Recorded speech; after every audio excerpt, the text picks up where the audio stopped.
Hey folks, back with part 4 from chapter 6. I'm going to talk a little bit about sales discount, but really what they're getting at right here is, okay, sales discount. So in supplement 6A, we're going to take a look at this, okay? So supplement 6A sales discounts, remember this is 2% 30, net 60. And what that means is if you pay within 30 days, you get 2% off. And if not, you have to pay the bill by 60 days, okay? And like I mentioned before, it's important to make sure you get those discounts. They add up to a lot of money, especially for big companies, okay? By the way, all the things that we looked at here reporting sales, so a couple things you should note. So here, remember when we sold those bicycles, we sold them for $800, Walmart. So it was 4 bikes times 200 bucks, $800. Then we had one returned. So notice sales returned and allowances. This is a, let me write it up here.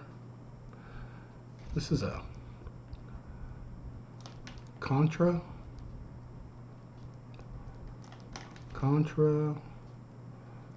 revenue.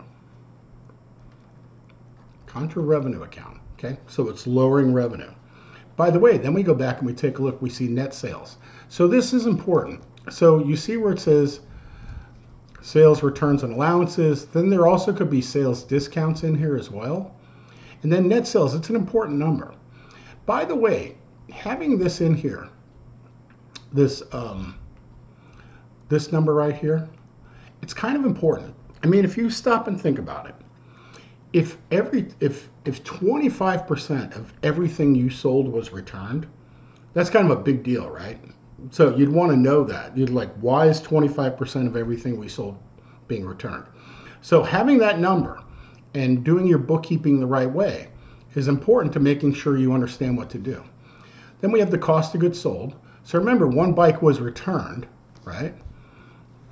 One bike was returned, so cost of goods sold is $525. So there's our gross profit. So basically 75 out of $600, okay?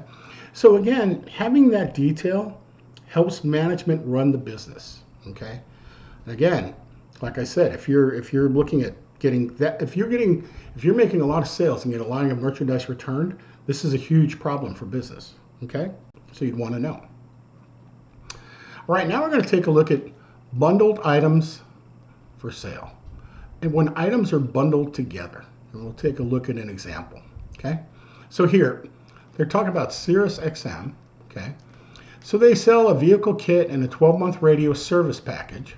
So service package for a combined price of 200 bucks. Separately, the equipment and the service sell for 100 and 150. So it's a pretty big discount, right? Then instead of 250, they rent to you for 200. Now the thing about it is, the performance obligation for the equipment is done at the point of delivery. As soon as they give you the equipment, they've earned that money. Now, what about that other money for the radio service? Well, that they're going to earn over time, okay? So we got to take a look. And so we have some information here. It says assume the customer pays the $200 price on October 30th and receives the equipment on October 31st, and subscription begins November 1. And they tell you that that equipment was worth 35 bucks. So what we have here is we have this bundled thing together. We have the radio equipment and the service, okay? So when we take a look at revenue recognition, there's a 5-step process. So the first step is identify the contract, and that's what we just did in the prior item, right? Then it says identify the seller's performance obligations, right? So car radio equipment and the radio service. So there's, okay. Determine the transaction price. There's the total price right there, 200 bucks, right? Allocate the transaction price to the performance obligation, and it's 40% equipment and 60% service. And if you're wondering how they got that, take a look right over here. Okay, so what they did, they took the price of the equipment, this is the price of the equipment right here, versus the price of the equipment and the service together, right? So you got $100 divided by 250. That turns out to be 40%. So then you take 40% times this 200, and that gives you $80 in revenue. Okay, that's what goes towards the equipment. Now on the other side, you had 150 for the service, divided by these two together, again 250, that's 60%.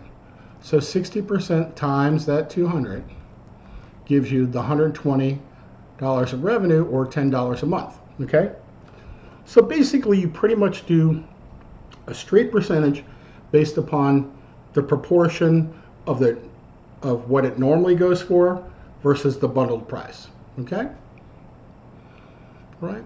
So anyway, so the equipment sale, you recognize that when it's delivered, $80 when it's delivered, and the other service is $10 per month over the course of the year.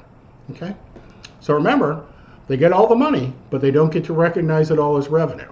That's the key. Okay, so here you go. Question number 5. How many steps are there in the revenue recognition process? We just said it, so hopefully you remember. Make sure you write it down. It's going to be on your quiz. All right, so now we're going to go, here's the $200, turn the highlighter on. Okay, so $200 cash received October 30th, right? And has not satisfied either of its performance obligations yet. Okay, so in other words, remember they said October 31 they actually get the equipment. So right now we have $200 in cash, which is an asset, and we have $200 in deferred revenue or unearned revenue, which is a liability.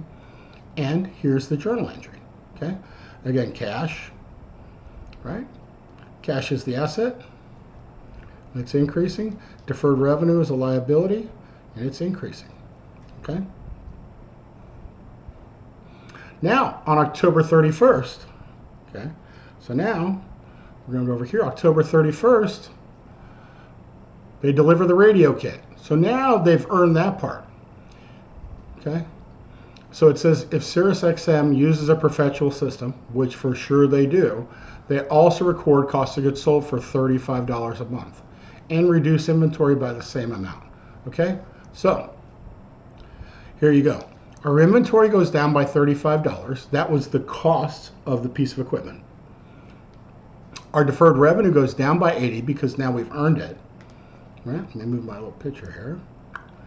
Then we have sales revenue of $80, and then we have cost of goods sold of $35. And it would look like this. Okay. So the first part, we lower deferred revenue. So let's go back over here.